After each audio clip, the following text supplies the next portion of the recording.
Okay, here we are at the very front end of the International Space Station. This is the forward end of Node 2, and this is right behind this hatch is the PMA, the pressurized mating adapter, to which the space shuttle docks whenever the next space shuttle comes. You can see we have our flags up here at the most forward part. It's a 15-nation partnership, this International Space Station. So we'll start with the Node 2. We will stop at the Kibo module here, the Japanese pressurized module, and the Japanese logistics platform.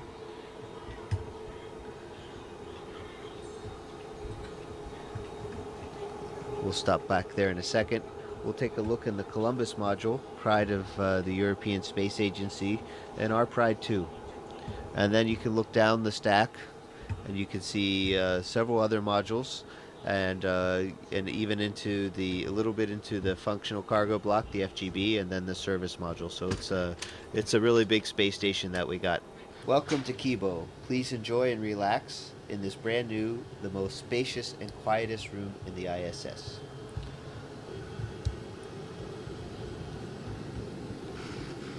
You can see here, this is the SIBO rack, which is for cell biology. And then we have a fluid rack, Urutai. So these are the two main Japanese science racks that are up here now. There's more that are coming. Let's take a quick look out the window before it gets dark outside.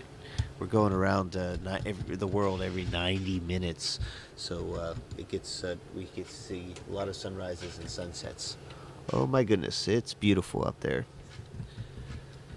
So this is looking out the port side of the space station, and we're actually also on the front side, so front port side of the space station. And let's take a look what we can see out there. We can see the robot arm I was talking about, the GEM RMS. Those orange things are the solar arrays on the port side. And you can see we have a full set, and 15A STS-119 is going to be bringing up the last solar array on the starboard side. And take a look. There's our beautiful blue planet there. And looking at this and where we are, I'd say we're over the South Indian Ocean. You can actually see some icebergs down there. So we're actually probably between Africa and Antarctica. You can actually see the different shades of the blue water. Okay, so now fly with me. We're going to go to the Columbus module.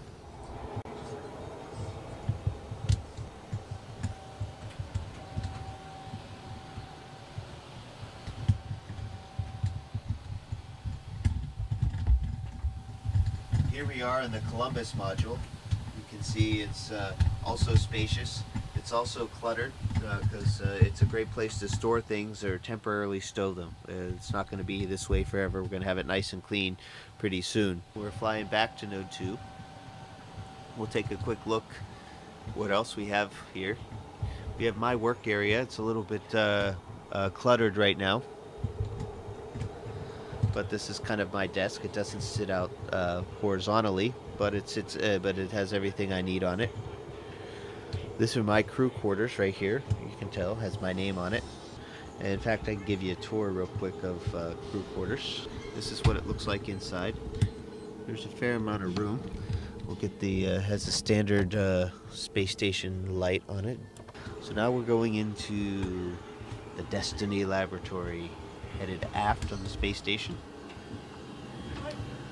And there's my crewmate, Sandy Magnus. She's getting her exercise in for today. This rack is the oxygen generation system, and we have a few too many things on this rack, and we're in the middle of cleaning it off, not to interfere, but you can see oxygen. We're making oxygen, and when we make oxygen, we're breaking down water into hydrogen and oxygen, and the oxygen comes right out here. The water we're making either comes from the condensate from the air conditioning system, the water that's in the air, or urine. So this is a really neat regenerative life support system. And now we're going to go back into one of the first modules, Node 1, which is also called Unity. This is our pond or our wall of water that's down here. We have different kinds of water, and these are called contingency water containers, CWCs. And you can see different kinds. There's water that you can drink and water that you can use for other things like flush water or generating oxygen. Now here's the airlock. As we go, the Quest airlock. This crew lock is a hatch that goes outside into space.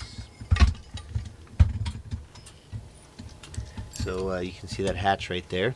In the meantime, we're kind of storing EVA related things here. You can see this is a safer, which is a kind of a jet backpack that we wear on the outside of our spacesuits in case we get separated from the spaceship. We can fly our way back in.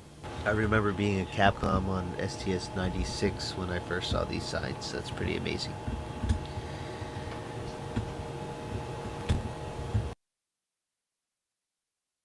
And we're floating into the Russian side of things.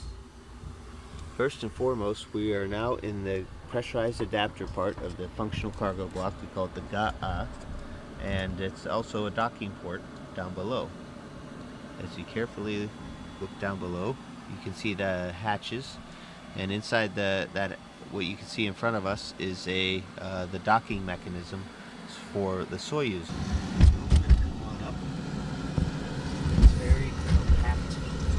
Not a lot of room. Makes it very efficient. Now Yuri's been busy unloading the Progress. We just finished an EVA, so things here in the functional cargo block are very functional right now and very cargo-y. So you can see things are just really, really full here in the FGB. As we leave the FGB here, and go into the docking compartment. Docking compartment is another one of those vertical looks, and it's a kind of a misnomer. It's not just docking compartment, but it's also a airlock. So Yuri and I went out in these two spacesuits a few weeks ago and went into open space and had a spacewalk. Continuing on down through here, we'll stop here on the way back, is our Progress cargo vehicle. The Progress is a cargo ship, unmanned, uncrewed, nobody driving, and has the same kind of docking compartment. It's very much based on the Soyuz design, except it doesn't have any re-entry capability. And we're going to take a look outside. And this is the hatch that I opened up and went outside for a spacewalk, and we're looking aft on the space station. There's a ladder, some solar panels. We're looking at the service module, Zvezda, and looking at our beautiful planet Earth. Let's see if we can get a nice little view here of Earth.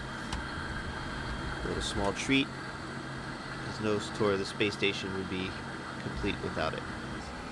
Last but not least, in the service module, Zvezda, which means star. It's the heart of the space station.